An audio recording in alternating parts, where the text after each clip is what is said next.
The 1940 Imperial Navy Modernization Program was put forward by the Prime Minister, even while we were still at war. We all knew that our ships, for lack of a better term, were becoming dated. The Miyako class was sorely outclassed by their German counterparts. The Kantais were not present in enough numbers to make a difference, and many of our ships were from reserve fleets, basically in charge of guarding our commonwealths, which led to a high attrition rate. The Makigumos were a perfect example of this, where the 40 ships that went out, none of them returned, as they were all wiped out by a German fleet that should have, by any other circumstance, have been destroyed. So, when the Prime Minister walked into my office in the beginning months of 1940, he stated that the Parliament and the National Assembly had voted to conduct the modernization program, the same modernization program I had been pushing for throughout the entire 1930s. However, was turned down as new ships were needed more badly than modernizations. Now it seems that everything is finally starting to settle down. However, Britain, its civilian government, fell. Thankfully, it didn't lead to an all-out revolution like in Germany. Rather, simply the government collapsed and the new government was elected. The king was restored with some powers back to what he had been before the more republican, as we call it here in Japan, movement had taken hold of Parliament for many years. The new Prime Minister of Britain quickly made a visit to the United States, trying to end the war, as they've been stuck in a border war that has begun to become more, shall we say, out of control. However, it seems that Britain and the United States are on the path to peace, as, well, they're trying. Will the politicians accept that peace is a different story. As for Japan, we've been biding our time. That was until I got a phone call from the British consulate in Tsingtao. They'd informed me that British soldiers would be coming across the border, and that we were to defend them. Naturally, I flew to Tsingtao myself to see what was going on.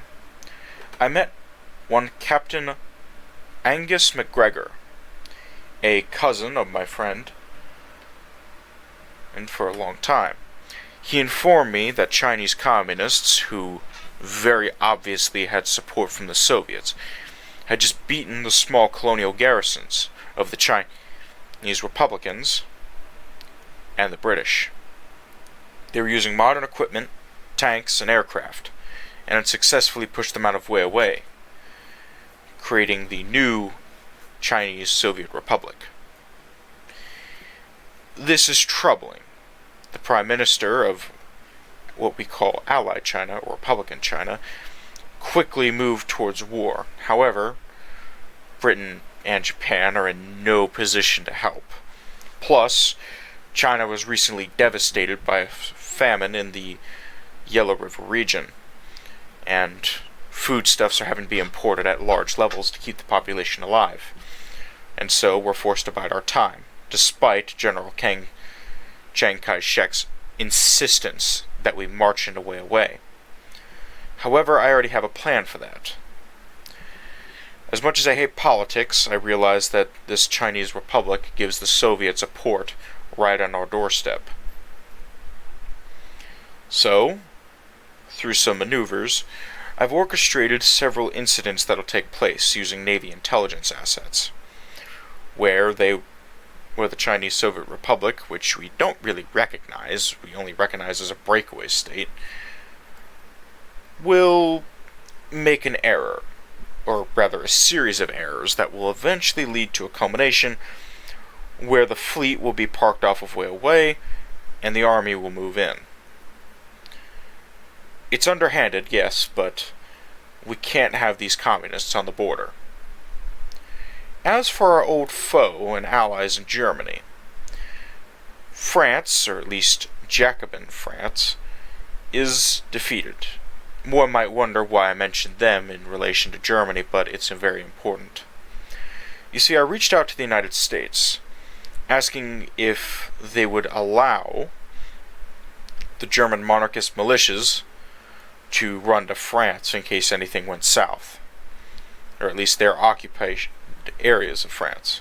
The United States agreed, as long as they began moving towards our areas of, per se, occupied Italy. Italy has proven useful. Their small and very underfunded intelligence agency has been giving us everything we need to know about Germany, along with our agents being able to corroborate the intelligence. The military junta and military government has taken control fully. And of course they're going after the Soviets, who apparently are begging the Prime Minister to enter the war on their behalf. I happened to walk into one of those meetings where the Soviet ambassador was pleading with the Prime Minister of Japan to just enter the war on the Soviet side, and the Soviets would recognize all of our claims in Siberia, give us massive resource rights, mining rights, steel rights, basically everything in their economy just to save them. I simply nodded and said, when are you going to stop funding the communists in China? The Soviet ambassador feigned surprise and said, we're not doing that. I then proceeded to lay out an intelligence report proving that he was wrong and said, maybe next time don't lie to me in front of my face.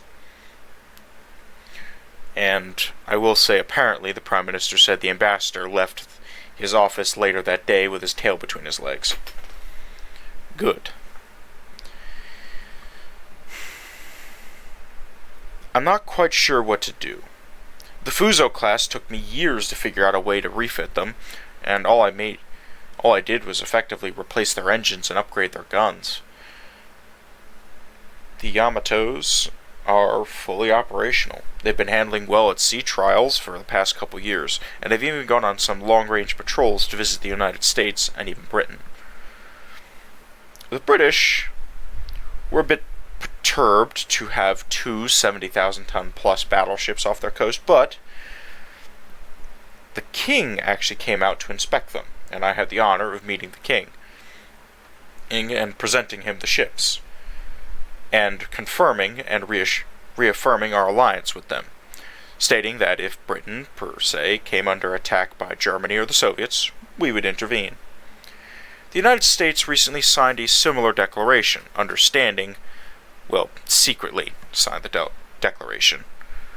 The public is still very mixed on Britain right now, as the previous administration is the one that let this fiasco, that is basically a war, kick off.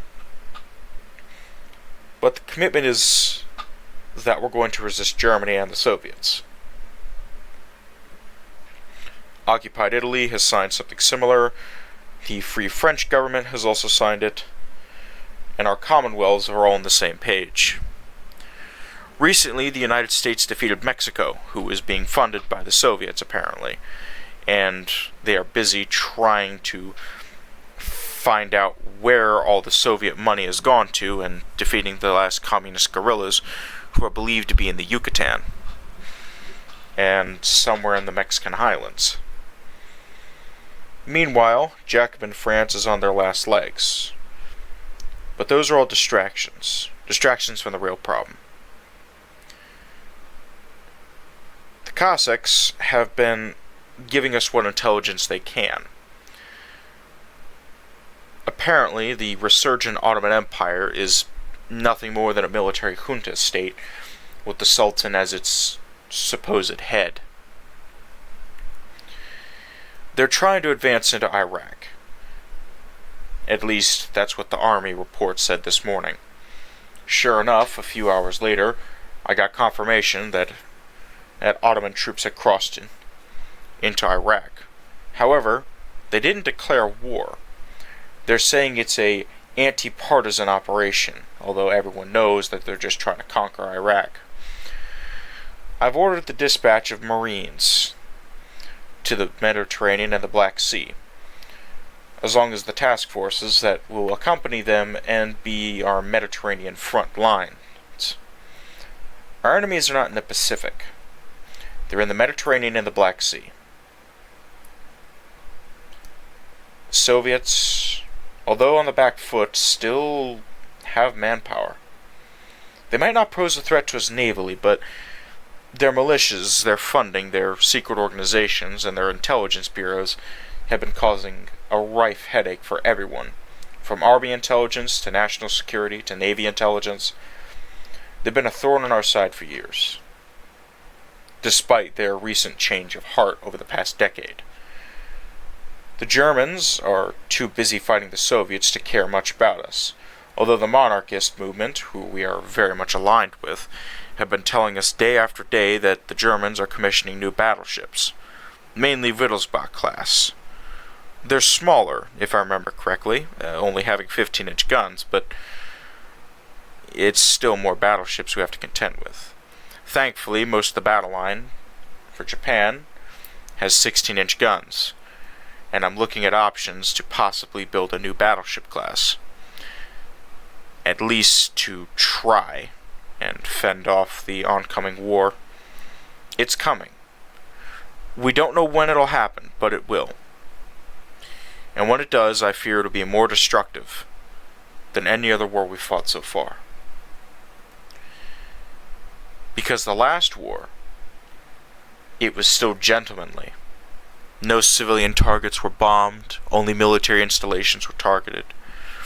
Troops were treated fairly, but with the recent brutality that has been reported in the Soviet-German War, I don't have high hopes that this next war, that I fear is only years away on the horizon, not 10 years, but maybe 2 or 3, will be the most brutal war Japan has fought since the Sengoku period over 400 years ago.